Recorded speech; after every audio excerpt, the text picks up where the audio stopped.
Hello दोस्तों, hello student. मैं Neeraj Kumar RS college Tarapur का इतिहास विभागाध्यक्ष हूँ। मैं इस लॉकडाउन की स्थिति में आप लोगों को इस वीडियो के माध्यम से पढ़ाने की कोशिश कर रहा हूँ ताकि आप लोगों का सिलेबस एग्जाम से पहले कंप्लीट हो सके। और आज का टॉपिक है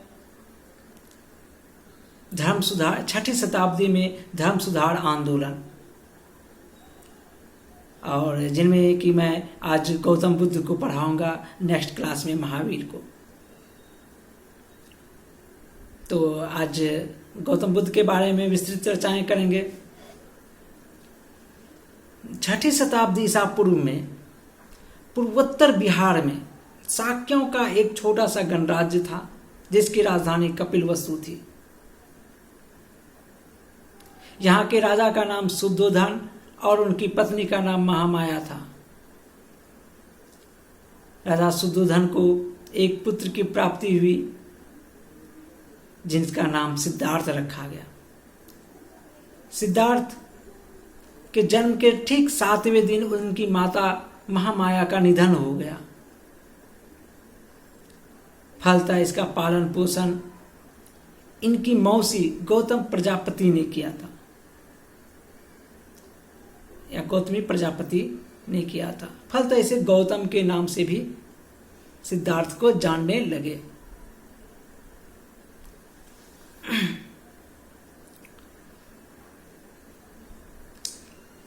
बालक सिद्धार्थ को देख करके कालदेव और कौंडिन्य नामक ब्राह्मणों ने यह भविष्यवाणी किया था कि यह बालक आगे चल करके या तो चक्रवर्ती सम्राट बनेगा या फिर सन्यासी, जिसमें कि सन्यासी बनने की प्रबलतम संभावनाएं हैं। राजा शुद्धोधन यह सोच करके कहीं यह सन्यास ग्रहण न कर ले, उन्हें विभिन्न प्रकार की सुख सुविधाओं, ताकि उन्हें दुनिया के दुखों का अनुभव न कर सके, के लिए उन्होंने विभिन्न प्रकार की सुख सुविधाएं का प्रबंध कराया गया, जिसमें विभिन्न ऋतुओं में रहने के लिए अलग अलग घर बनाए गए ताकि सांसारिक जीवन में रम जाए। ऐसा विचार उनके पिता शुद्धोधन का था। कुछ समय के पश्चात जब सिद्धार्थ बड़ा हुआ तो उन्हें युवराज को दी जाने वाली विभिन्न प्रकार की शिक्षाएं दीक्षाएं, जैसे मल्ल युद्ध, घुड़सवारी, फिर भाला बर्छी, विभिन्न प्रकार की शिक्षाएं दी गई जो एक युवराज को दी जाती है। इनके शिक्षा ग्रहण के उपरांत इनकी शादी यशोधरा नामक एक कन्या से 16 वर्ष की अवस्था में करा दिया गया। सिद्धार्थ को इनसे एक पुत्र की भी प्राप्ति हुई, लेकिन इन्हें मोह बंधन मान करके इन्हें राहु कहा और अंत में इसका नाम राहुल पड़ा। गौतम शुरू से ही चिंतनशील प्रवृत्ति के थे। वो हमेशा ध्यान में रहा करते थे। वे अक्सर जम्बू वृक्ष के नीचे बैठकर ध्यान लगाए रहते थे। एक दिन अपने सारथी छन्ना के साथ वो नगर भ्रमण के लिए निकले, तो उन्होंने वो 4 दृश्य देखे जो बौद्ध धर्म में काफी प्रसिद्ध हुए। पहला दृश्य था एक बीमार व्यक्ति का। उन्होंने छन्ना से पूछा कि छन्ना बताओ, क्या इस संसार में सारे व्यक्ति बीमार से पीड़ित होते हैं? छन्ना ने कहा, हाँ युवराज, इस संसार में सारे व्यक्ति बीमार से ग्रस्त होते हैं। फिर कुछ देर के बाद उन्होंने एक दूसरा दृश्य देखा एक जर्जर वृद्ध का। तो उन्होंने छन्ना से फिर पूछा, बताओ छन्ना, क्या सारे संसार में सारे लोग वृद्ध होते हैं? तो बोला, हाँ युवराज, इस संसार में सारे लोग वृद्ध भी होते हैं।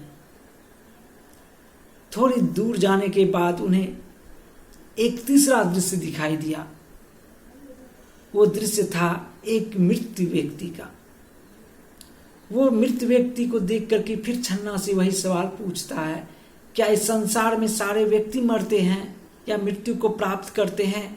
तो बोला कि हाँ युवराज, इस संसार में जो जन्म लिया है उनकी मृत्यु निश्चित होती है। यह सोच करके सिद्धार्थ का मन दुख से भर गया। लेकिन जो चौथा दृश्य था वह था एक प्रसन्न चित्त सन्यासी का।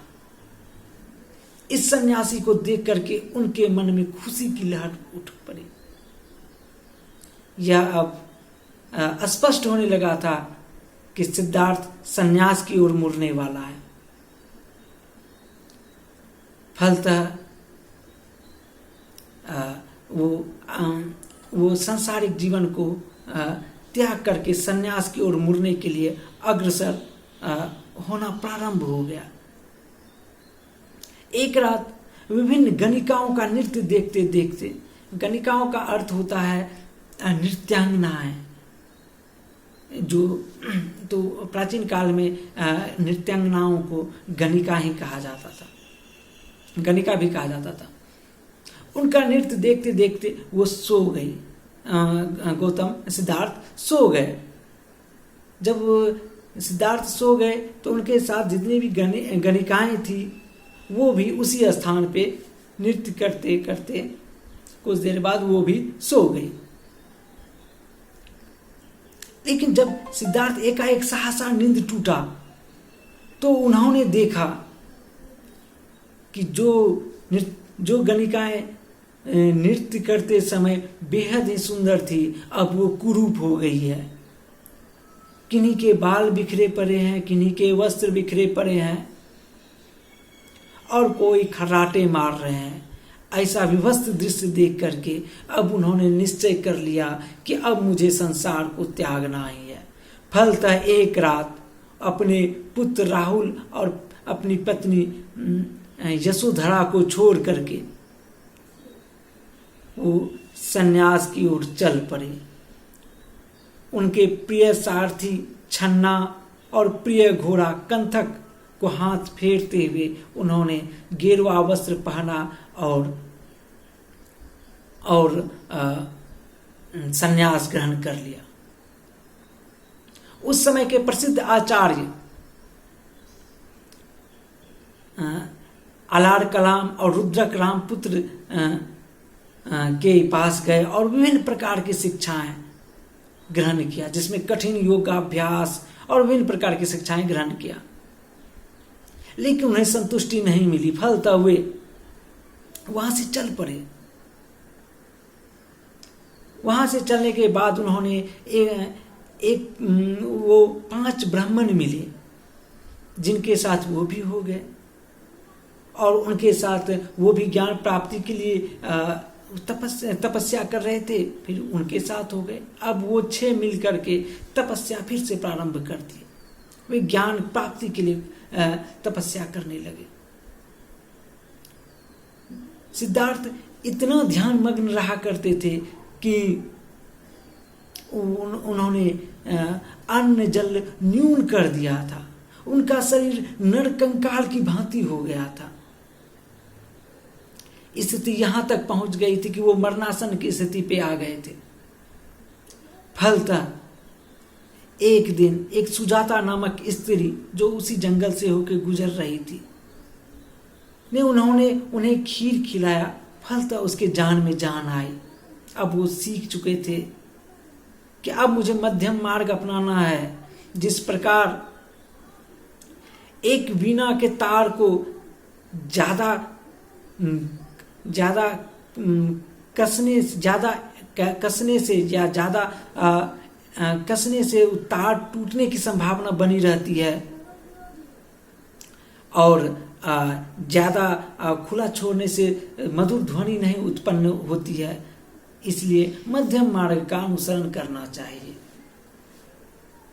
अब वो जब उन्होंने वो खीर खाई तो वो पांचों ब्राह्मण उससे नाराज हो गए कि आपने अन्न क्यों ग्रहण किया। फलतः वो पांचों ब्राह्मण उसे छोड़ करके चल पड़े। अब सिद्धार्थ गया नामक स्थान पे आए और वहां उन्होंने एक समाधि लगाई। वहां उन्होंने पीपल वृक्ष के नीचे एक समाधि लगाई और यह निश्चय किया कि जब तक मुझे ज्ञान प्राप्त नहीं हो जाएगा मैं ये समाधि भंग नहीं करूंगा।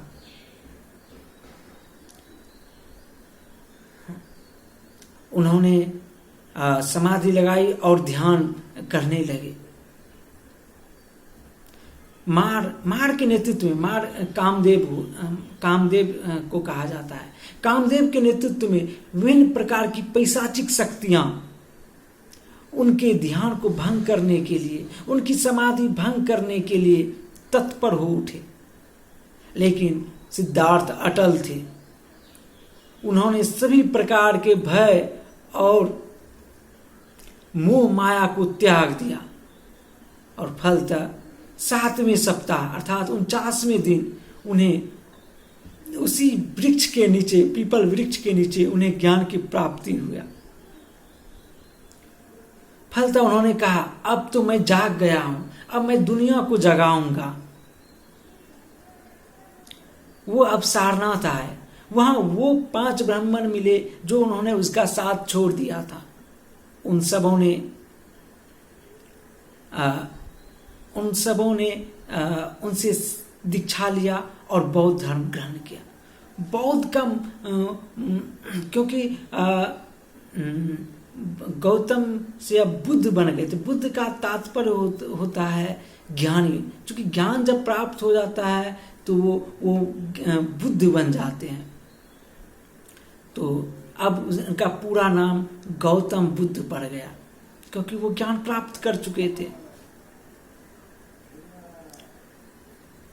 गौतम बुद्ध अब 80 वर्ष की अवस्था तक उन्होंने ज्ञान अपने धर्म का प्रचार प्रसार करने में लगे रहे और अंत समय में उन्होंने पावा में चुंद नामक व्यक्ति के यहाँ भोजन ग्रहण किया, जिसके फलस्वरूप उन्हें उदर विकार से पीड़ित हो गए और कुशीनगर आकर के 80 वर्ष की अवस्था में वो महापरिनिर्वाण प्राप्त कर लिए। उनके शरीर के अवशेषों को 8 भागों में विभक्त किया गया और विभिन्न राजाओं ने उन 8 अवशेषों पर स्तूप बना करके सुरक्षित रख दिया गया। अब हम बात करते हैं बौद्ध धर्म की शिक्षा और सिद्धांत के बारे में। बौद्ध धर्म मूलतः अनिश्वरवादी है। बौद्ध धर्म में ईश्वर की परिकल्पना नहीं की गई है। वे आत्मा को भी नहीं मानते हैं, लेकिन पुनर्जन्म को मानते हैं। ईश्वर को इसलिए नहीं मानते हैं कि उनका तर्क था कि अगर ईश्वर को माना जाए तो उसे दुख को उत्पन्न करने वाला भी माना जाएगा। वस्तुतः बौद्ध धर्म के सिद्धांत मूलतः 4 आर्य सत्य पर आधारित होते हैं। 4 मूल स्तंभ हैं इस बौद्ध धर्म के। ये स्तंभ हैं, पहला है दुख, दूसरा है दुख समुदाय, तीसरा है दुख निरोध, चौथा है दुख निरोधक मार्ग। अब चारों को एक एक से समझते हैं। पहला है दुख। ये दुख क्या है? गौतम बुद्ध कहते हैं जन्म भी दुख है, मृत्यु भी दुख है, जरा भी दुख है, व्याधि भी दुख है, प्रिय वियोग भी दुख है और प्रिय मिलन भी दुख है। अर्थात इस संसार में सारी वस्तुएं दुखमय है। और दूसरा इसका सिद्धांत था दुख समुदाय। दुख समुदाय का तात्पर्य है इस दुख का कारण क्या है, इस दुख का सभी मूलतः सभी दुखों का मूल कारण तृष्णा होती है। ये तृष्णा का अर्थ क्या होता है? ये तृष्णा का अर्थ होता है इच्छाएं, लालसा जो व्यक्ति में पाई जाती है, ये होता है। और तीसरा है दुख निरोधक। दुख निरोधक क्या है? यही इच्छाएं, यही लालसा, यही तृष्णा को समाप्त करना ही निर्वाण कहलाता है।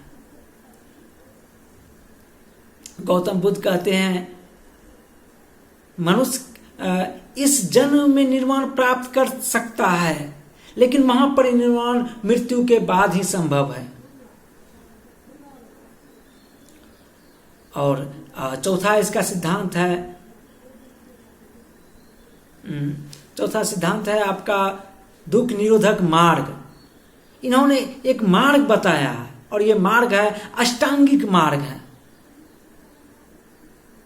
ये अष्टांगिक मार्ग क्या है? ये 8 नियम है बौद्ध भिक्षुओं के लिए। पहला है सम्यक दृष्टि, जिसका तात्पर्य होता है सत्य तथा असत्य, सदाचार और दुराचार के माध्यम से 4 आर्य सत्यों की सही परख करना। दूसरा है सम्यक संकल्प, इच्छा तथा हिंसा से रहित संकल्प करना। तीसरा है सम्यक वाणी, सत्य तथा मधुर वाणी का प्रयोग करना जो धर्म सम्मत हो। चौथा है सम्यक कर्म, अर्थात अच्छे कर्मों में संलग्न होना। पांचवा है सम्यक व्यायाम, अर्थात विवेकपूर्ण प्रयत्न करना। छठा है सम्यक आजीव, विशुद्ध रूप से सदाचार पालन करके जीवन व्यतीत करना। सातवां है सम्यक स्मृति, अर्थात अपने कार्यों को निरंतर स्मरण बनाए रखना। और आठवां है सम्यक समाधि, अर्थात चित्त की एकाग्रता।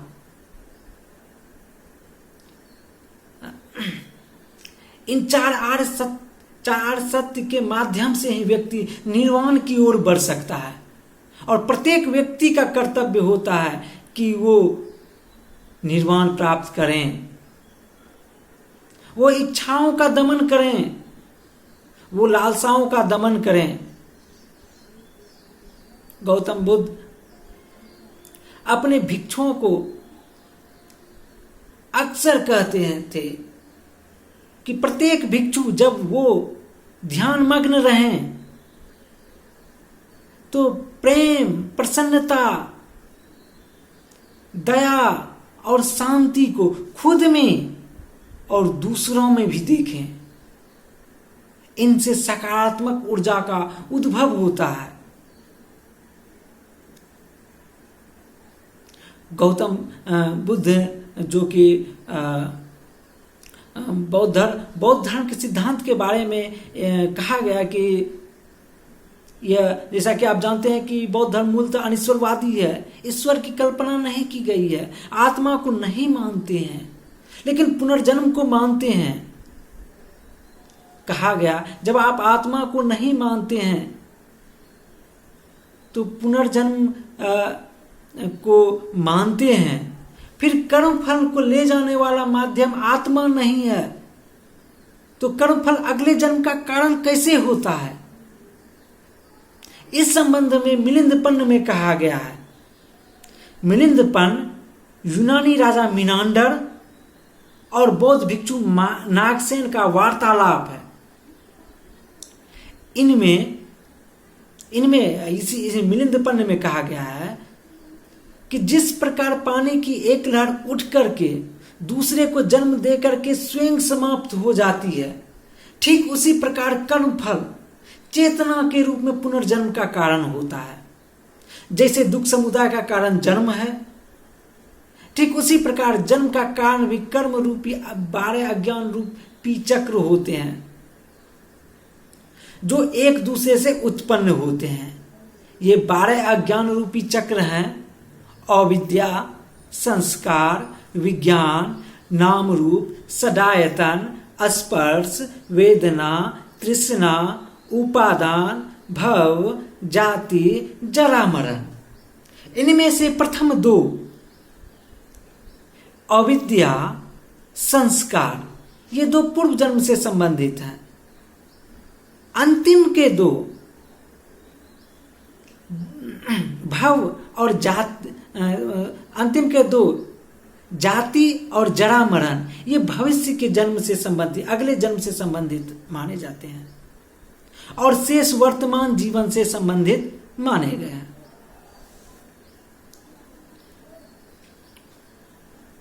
बौद्ध धर्म में ईश्वर के स्थान पर मानव की प्रतिष्ठा को ज्यादा महत्व दिया गया और ज्यादा महत्व दिया गया। बौद्ध भिक्षुओं के लिए कठोर नियम का पालन करना होता था। कठोरता के साथ साथ सदाचार का जीवन भी पालन करना होता था, ताकि समाज में बौद्ध भिक्षुओं, बौद्ध धर्म के प्रति अनुकूल वातावरण तैयार हो सके। फलतः बौद्ध भिक्षुओं के लिए 10 शील का नियम बनाया गया। और ये 10 शील क्या है? ये 10 नियम है जो बौद्ध भिक्षुओं के लिए अनिवार्य रूप से पालन करना होता था। ये 10 शील हैं। अहिंसा, दूसरा है सत्य, तीसरा है अस्तेय। अस्तेय का अर्थ होता है चोरी ना करना। चौथा है व्यभिचार न करना। 5वां है मद्य का सेवन न करना, अर्थात शराब का सेवन न करना। 6ठा है असमय भोजन न करना। 7वां है सुखप्रद बिस्तर का प्रयोग न करना। 8वां है स्त्रियों का संसर्ग नहीं करना। यहाँ पे संसर्ग का तात्पर्य है कि बौद्ध भिक्षु बैठ करके स्त्रियों के बारे में ध्यान नहीं कर सकते हैं, वो उस सेंस में यहाँ पे संसर्ग का प्रयोग किया गया है। मतलब आप ध्यान सोच नहीं सकते हैं स्त्रियों के बारे में। 9वां है धन संचय नहीं करना। और 10वां है सुगंधित पदार्थों का प्रयोग न करना। इस 10 शील के माध्यम से व्यक्ति निर्वाण की ओर बढ़ता है। निर्वाण को प्राप्त करने में उन्हें कुशलता महसूस होती है। उन्हें बौद्ध धर्म